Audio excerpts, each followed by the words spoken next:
صلاح احمدیہ ان کی اپنی زبان جو تھی وہ عربی نہیں تھی، اور کئی ایسے صلحاء اور مفسرین گزرے ہیں کہ نہ صرف ان کی اپنی زبان عربی تھی بلکہ وہ اس کے ماہر تھے. اور یہ کیسے ہو سکتا ہے کہ ان لوگوں نے جو قرآن کی تفاسیر کی ہیں وہ غلط ہوں اور بانی سلسلہ احمدیہ کی تفاسیر صحیح ہوں؟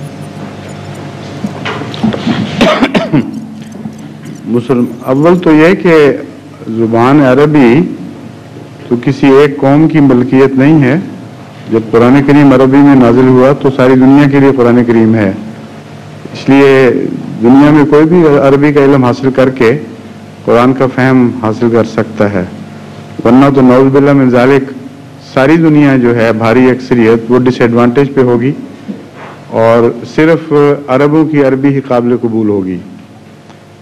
دوسرے یہی عربی زبان جس میں قرآن کریم نازل ہو رہا تھا یہ کفار مکہ کو بھی تو آتی تھی، اور بہت بڑے بڑے ادیب اور شعراء تھے جن کا سکہ چلتا تھا. آج تک مسلمان ادیب مفسرین بھی کوئی ایک بھی ایسا مفسر نہیں جو ان کا حوالہ نہ دیتا ہو قرآن کریم سمجھانے کے لیے، اور ان کی بھاری اکثریت بے بہرا رہ گئی، ان کو نہیں سمجھ آتی تھی قرآن کریم کی.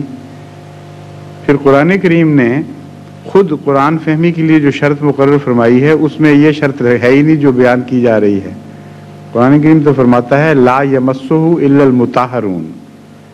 اس کتاب کو سمجھنے کے لیے اللہ تعالیٰ کی طرف سے عطا کردہ پاکیزگی کی ضرورت ہے.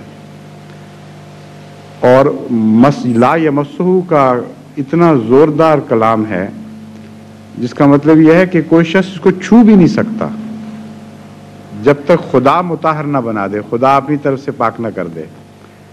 اور چھونے کا جہاں تک تعلق ہے وہ تو عربی ہو یا عجمی ہو گلے سے لگائے پھرتے ہیں، حمائل بنا کے گلے میں لٹکاتے ہیں، قسموں کے لیے اٹھاتے ہیں، چھو تو رہے ہیں. مطلب یہ مضامین کو لمس بھی نہیں کر سکتا، مضامین تک پہنچ ہی نہیں سکتا جب تک اللہ تعالیٰ کی طرف سے سچی پاکیزگی عطا نہ ہو. تو جو مضامین تو اس کے کھلے کھلے ہیں وہ تو سب پر مشترک ہیں، ان کو تو عیسائی بھی پہنچ جاتا ہے. مراد یہ ہے اس کلام کا عرفان خدا کی طرف سے خالص عطا کے بغیر نصیب نہیں ہو سکتا، اور اس کے لیے نہ عربی کی شرط نہ عجمی کی شرط. پھر مسلمان چوٹی کے علماء اور مفسرین تو وہ گزرے ہیں جو عجمی تھے. حضرت امام بخاری کو اتنی جو عظمت دی جاتی ہے وہ کون سے عربی تھے؟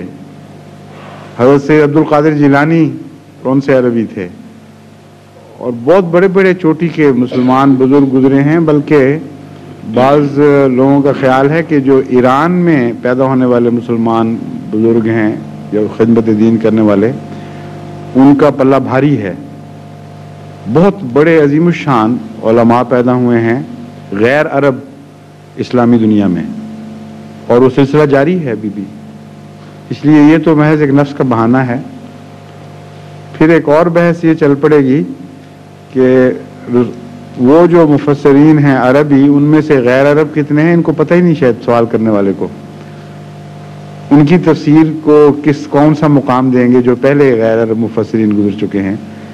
اور پھر حضرت مسیح موعود علیہ السلام نے جو لکھا ہے اس کی پہچان تو موازنے سے ہوگی. اصل میں جو شخص بھی حقیقت حال کو پہنچنا چاہتا ہے اس کو چاہیے کہ جو تفسیر حضرت مسیح موعود علیہ السلام کی ہے اس کو سامنے رکھے، پرانے مفسرین کی تفاسیر کو یا نئے مفسرین کی تفاسیر کو سامنے رکھے. جہاں جہاں اختلاف ہے وہاں اللہ تعالیٰ سے دعا کر کے موازنہ کرے تو اس کو حقیقت مل جائے گی. زمین آسمان کا فرق ہے تفسیروں میں.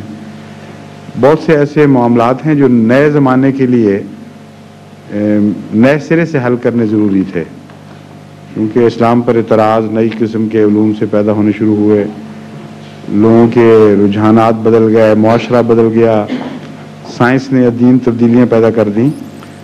ان امور کے متعلق تو بہرحال آج کی دنیا میں ہی کوئی مفسر پیدا ہونا چاہیے تھا. اور اس دور میں حضرت مسیح موعود علیہ السلام نے جو روشنی ڈالی ہے وہ آپ کے سوا سارے مفسرین کو مل کر بھی توفیق نہیں ملی کہ ان چیزوں کی طرف اس طرح اشارے کرتے اور سمجھاتے. الاشار اتلت، اونٹنیاں بیکار کر دی جائیں گی. یہ جو سورہ مرسلات میں جو پیشگوئیاں ہیں ساری حضرت مسیح علیہ السلام نے آ کے کھولیں.